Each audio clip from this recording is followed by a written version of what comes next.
Gandang araw! Ngayong araw, ituturo ko sa inyo kung paano gumawa ng tar papel gamit ang MS Excel.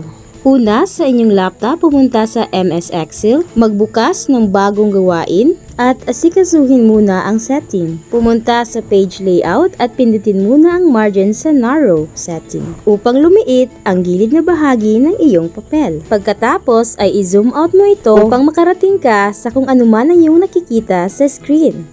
Sa screen ay makikita natin ang mga hugis sa rectangle na patayo na kung saan bawat isa niyan ay katumbas ng isang buong bond paper. At upang ikaw ay makagawa ng tar papel, ay pindutin lamang ang insert picture at pumili ng larawan na iyong nais. Sa nakikita ninyo sa screen, pili ko ay isang ibon, na kung saan ay 6 na bond paper ang aking magagamit. At sa inyo ring nakikita ay dinadrag down ko lamang ang aking larawan.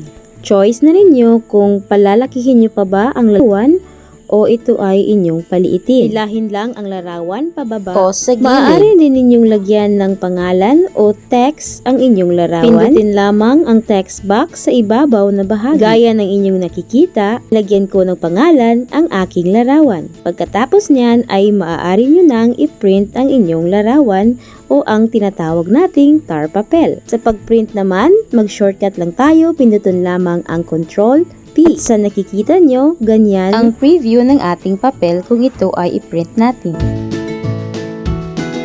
Ngayon naman ay atin nang i-print ang ating papel para gawing tar papel.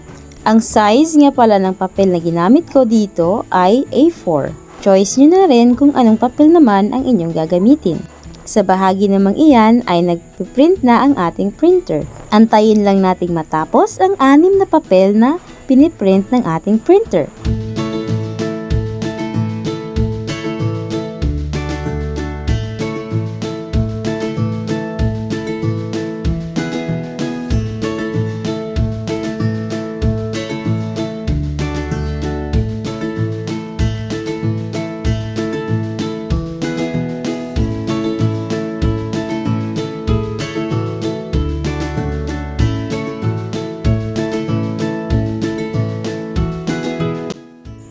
At eto na guys, tapos na ang aking tar papel. Gagamit lang tayo ng pandikit sa bawat gilid ng ating mga papel upang mabuo natin ang larawan ng ibon.